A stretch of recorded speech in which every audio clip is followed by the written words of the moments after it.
Oi, pessoal, tudo bem?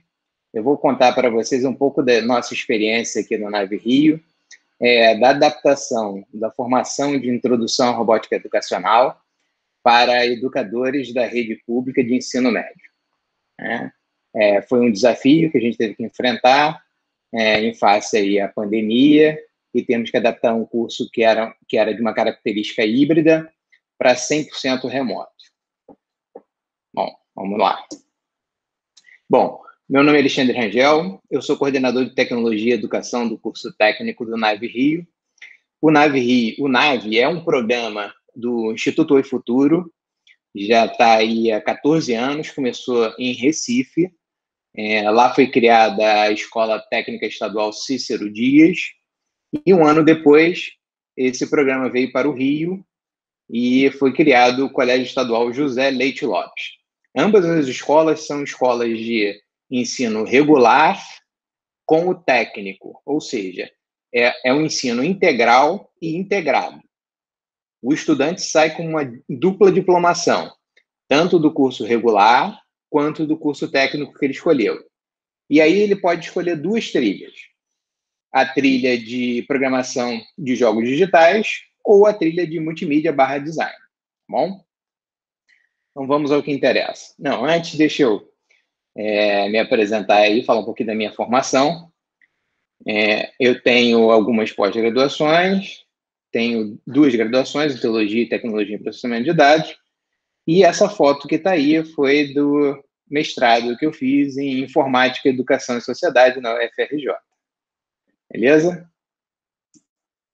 Bom, antes de começar a falar um pouco dessa formação, eu vou mostrar para vocês um pouco dessa linha do tempo, de como surgiu a ideia dessa formação. Lá em 2014, os professores se reuniram e tentaram construir uma correção automática de provas. Formou-se um grupo. Depois, em 2015, esse grupo mudou um pouco o foco e resolveu criar o Nave Labs. O Nave Labs, na verdade, se tornou um núcleo de pesquisa e inovação em robótica educacional. Bem começando ali com a participação dos estudantes e dos professores do Nave e algumas pessoas externas também, alguns parceiros externos. Depois, em 2016, a gente criou, junto com o apoio da UFRJ, do NCE, do GINAP, lá do laboratório do GINAP, a gente criou uma oficina de Arduino para os estudantes, onde tanto os professores do Nave quanto parceiros, professores e estudantes da UFRJ participaram desse evento. Depois, em 2017, a gente começou a criar pequenos artefatos, estimular a cultura maker e a participação de estudantes e professores em eventos. Inclusive, em 2017, a gente sediou um Arduino Day lá com a gente. Foi muito legal. Essa foto desse artefato que está aí, Math Blaster, na verdade era uma plaquinha de Arduinozinha com a protoboard, e você tinha que resolver um quadrinho que você recebia com cálculos matemáticos, e cada vez que você resolvia um cálculo matemático, você sabia que fio você tinha que desconectar para não explodir a bomba. Foi uma brincadeira pedagógica aí para os estudantes. Em 2018, então, iniciamos a ideia de construir um curso de introdução à robótica educacional usando Arduino para educadores da rede pública estadual de ensino médio do Rio de Janeiro e de Pernambuco. Por que Rio de Janeiro e Pernambuco? Porque eram os 2 lugares onde nós temos as escolas, a Escola Técnica Estadual Cícero Dias e aqui no Rio, o Colégio Estadual José Leite Lopes.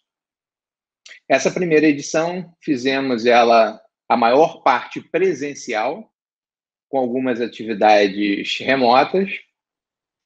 Em 2019, a gente aumentou essa quantidade de atividades remotas, então a gente passou a ter 2 encontros presenciais e várias horas de atividade remota.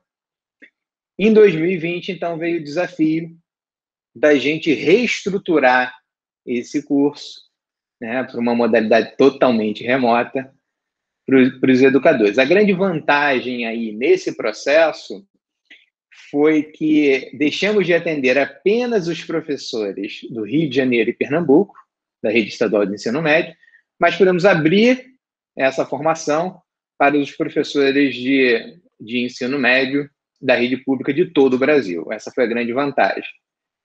Agora, para 2021, nós vamos fazer algumas adaptações e está prevista a 4ª edição, também na modalidade totalmente remota, para setembro e outubro. Só para dar um panorama de como surgiu aí esse curso de Introdução à Robótica Educacional, nascendo dentro de um projeto de estudantes e professores do NAVE, chamado NAVE Labs.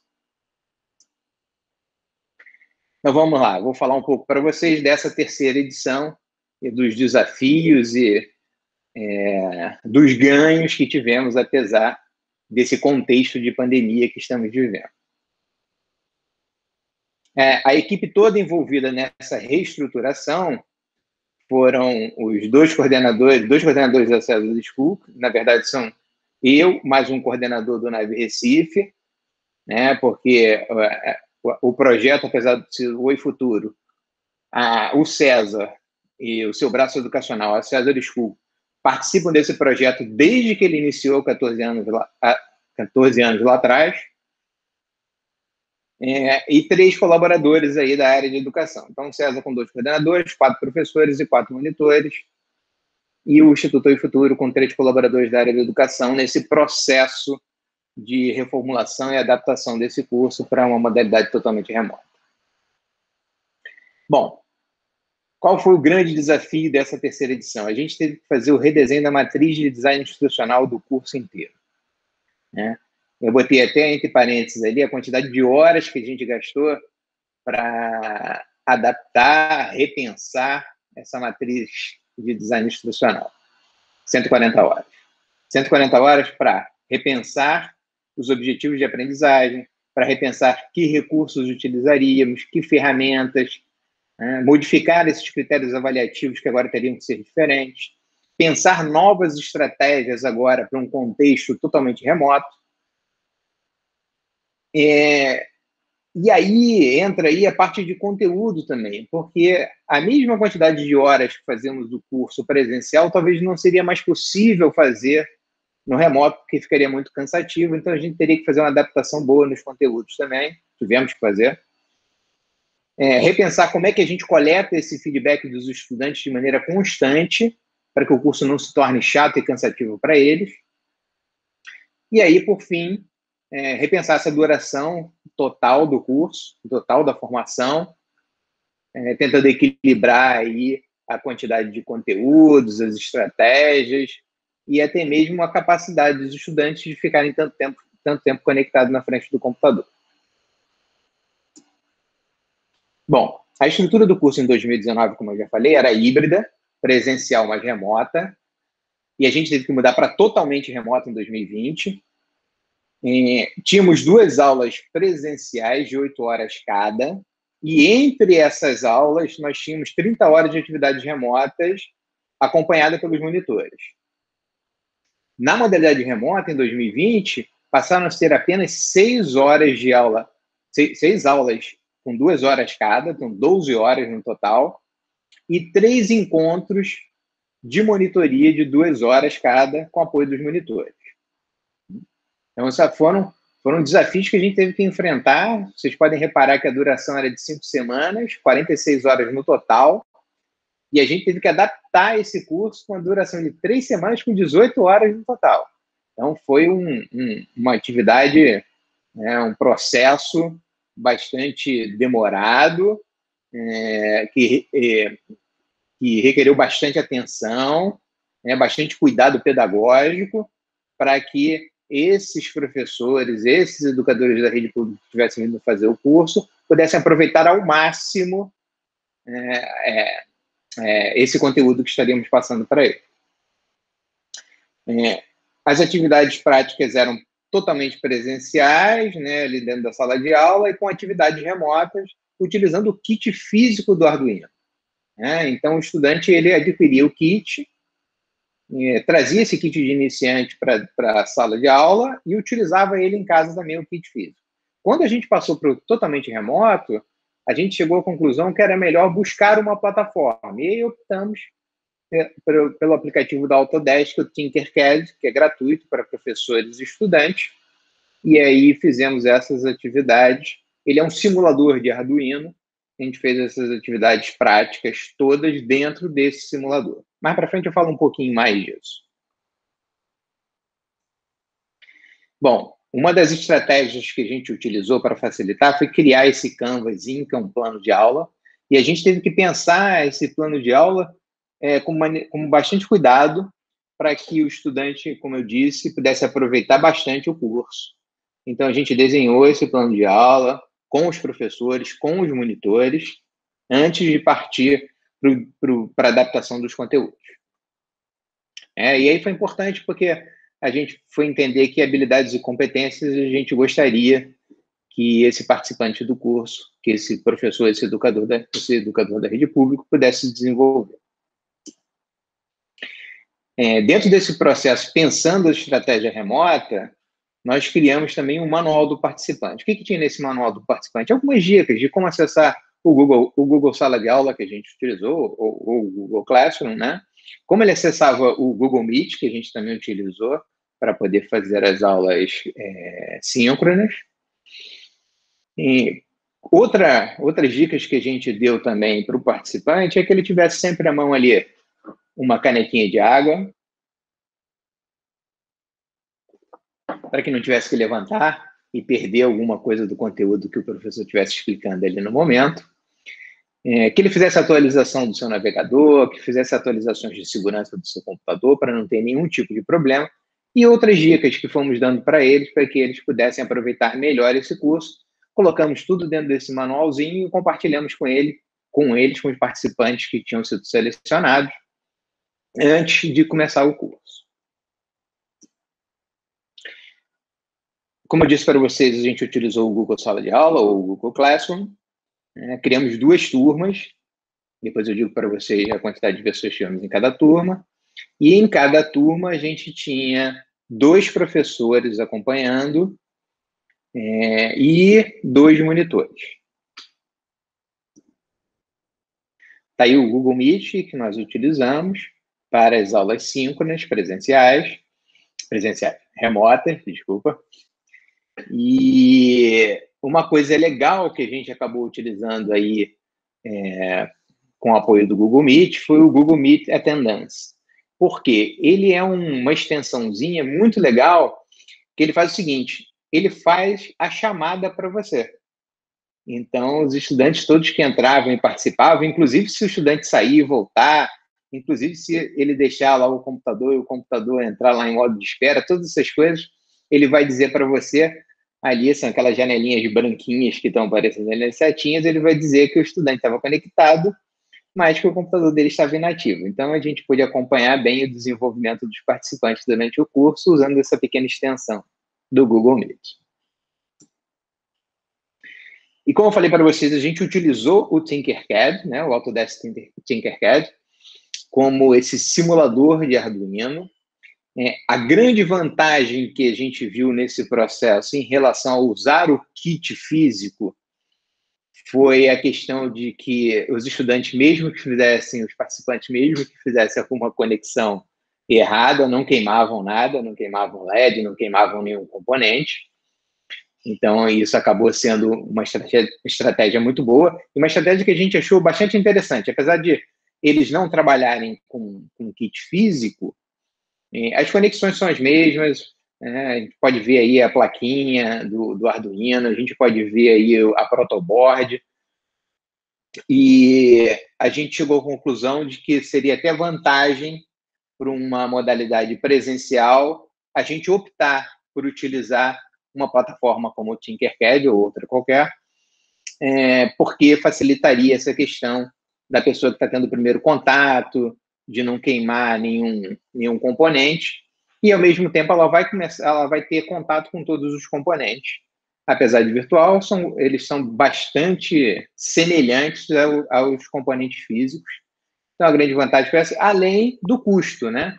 Porque aí um professor da rede pública de ensino médio não teria que desembolsar imediatamente um valor para adquirir o kit, ele poderia estar utilizando aí o simulador, no nosso caso o Tinkercad, e depois do curso, se ele se interessasse, de fato, ele poderia adquirir o kit. E, assim, uma coisa que a gente percebeu aí nesse processo de formação foi que alguns professores tiveram dificuldade com lógica de programação. Então, isso é uma coisa que a gente vai pensar para esse ano, como é que a gente consegue suprir essa necessidade dos participantes, desses professores e educadores que participaram da formação. Eu vou trazer para vocês agora um pouco dos números da formação, só para a gente ter uma ideia de como as pessoas, de fato, esses educadores têm essa vontade de estar utilizando a robótica na educação. Nós tivemos 370 pré-inscrições. Na verdade, nós teríamos 30 vagas para cada turma, ou seja, 2 turmas de 30. No final, acabamos selecionando 61 pré-inscrições, né? E aí ficamos com uma turma com 30, outra com 31. Como é que foi feita essa seleção? Alguns critérios que utilizamos. Primeiro, o professor ou o educador tinha que ser, de fato, um professor da rede pública de ensino médio. Depois, tentamos contemplar todos os estados que se pré-inscreveram, né? Então, pelo menos um participante daquele estado, a gente fez questão de deixar vaga ali para ele. Às vezes tinham 2 ou 3 só que tinham inscritos e acabavam ficando um só. E depois a gente partia para essa ordem da pré-inscrição, que foi feita na plataforma Simpla, né? Nós utilizamos o Simpla para essas pré-inscrições. Para quem não conhece o Simpla, ele é um software voltado para isso, para inscrição de eventos e formações, né? E você pode utilizar ela de graça, sem pagar, se o seu evento também for gratuito. E aí finalizamos aí com a participação de 17 estados, a gente pode ver aí. Obviamente, Rio de Janeiro e Pernambuco são os estados que a gente tem uma quantidade maior de inscritos, porque nós temos essa parceria, né, com as secretarias estaduais de educação. Eu esqueci de falar isso, o programa NAVE, quando ele nasce lá, quando o Instituto Oi Futuro idealiza ele idealiza esse projeto sempre dentro de uma parceria público-privada. Ou seja, o Oi Futuro fazendo essa parceria com a Secretaria Estadual de Educação de Pernambuco e, no ano seguinte, fazendo essa parceria com a Secretaria Estadual de Educação do Rio de Janeiro. Então, você tem um empenho maior dessas secretarias em mobilizar esses educadores para participar dos cursos. Naturalmente, a gente tem uma inscrição maior no Rio de Janeiro e Pernambuco. Naturalmente, tivemos uma maior quantidade de educadores participando dessa formação de introdução à robótica educacional, mas a gente conseguiu aí contemplar 17 estados. Isso foi um ganho muito legal, apesar da pandemia, apesar dos problemas, né, que a pandemia pode ter trazido, nos trouxe essa oportunidade de ampliar essa formação para os outros estados do Brasil. A gente coletou alguns feedbacks dos participantes, e quando a gente perguntou para eles se eles acreditavam que o que eles aprenderam ali naquela formação, ou que eles trocaram com os participantes, as práticas que eles desenvolveram, se eles conseguiriam utilizar aquilo dentro da sala de aula, dentro das suas aulas, e 100% das pessoas que participaram, que responderam à pesquisa, disseram que sim. Outra coisa bastante legal que deixou a gente muito feliz, porque era um primeiro curso, nós estávamos aprendendo ainda a criar, a construir essa aprendizagem totalmente remota dentro de um curso de introdução à robótica educacional, mas os 28 participantes que responderam esse feedback disseram que indicariam o curso, que gostaram muito. Então, nós teríamos apenas, seguindo aí o NPS, né, o Net Promoter Score, nós teríamos, então, só promotores, nenhum detrator, nenhum neutro e 100% de promotores do curso. Isso foi muito legal para a gente, porque nós trabalhamos bastante, né, foi um esforço grande para conseguir fazer essa adaptação, essa adequação para o 100% remoto. Uma outra pergunta que a gente fez para eles aí, se o curso tinha atendido as expectativas deles, eles disseram que sim, todos eles, todos os 28 que responderam o feedback. Obviamente, eles disseram que algumas coisas poderiam melhorar, eles gostariam de ter mais aulas para aprender sobre outros componentes ali do Arduino, né? Não só ver LED, mas ver outros sensores que eles podiam estar utilizando ali, além de som, que é o buzzer, e outros que nós vimos no curso, mas eles queriam ter visto a fundo outros que a gente só apresentou para eles, né? Alguns a gente de fato utilizou, o LED, o buzzer e alguns outros. Uma coisa que eles pediram e que a gente de fato identificou aí é a questão da lógica de programação, que a gente está pensando esse ano como é que vai resolver esse problema. Outra reclamação que apareceu algumas vezes também foi em relação ao Google Sala de Aula, que algumas pessoas acharam confuso, e realmente o Google Sala de Aula ele é uma ferramenta para ser utilizada no ensino híbrido, no 100% remoto. Às vezes ele realmente deixa um pouco a desejar. A gente também está repensando isso para o curso agora de 2021. Não ter aula apenas no período da noite, como são 2 turmas, de repente a proposta deles é que tivesse uma turma na parte da manhã e outra na parte da noite, algo desse gênero. Então, vamos pensar também como é que a gente consegue fazer essa adaptação para esse ano. Como nós fizemos 2 semanas corridas, sem nenhum intervalo de tempo entre essas aulas, alguns deles pediram que tivesse um tempo maior para eles conseguirem assimilar melhor os conteúdos e as práticas que foram desenvolvidas durante a formação. E eles pediram que, no final, de fato, tivesse um grande aulão com aulas práticas para que eles pudessem treinar essas atividades que nós apresentamos durante o curso. Então, foi isso. Espero que vocês tenham gostado aí escutar um pouco sobre essa experiência de pegar um curso que era feito na modalidade híbrida, ou seja, com presencial, mais atividades remotas, e transformar ele em 100% remoto, por causa do contexto que a gente está vivendo. E eu queria deixar aqui também uma homenagem para o outro coordenador que me ajudou a realizar essa adaptação, essa transformação, que é o Anderson Silva, que é o coordenador do Nave Recife, que infelizmente, em março, veio a... Desculpa, gente. Veio a falecer de Covid, mas eu queria deixar aqui uma homenagem para ele, porque esse curso só foi possível com o total apoio dele. Se ele não tivesse me apoiado, se a gente não tivesse trabalhado junto, não teríamos conseguido fazer essa adaptação, essa transformação de um curso híbrido para o totalmente remoto. Bom, é isso. Espero que vocês tenham gostado.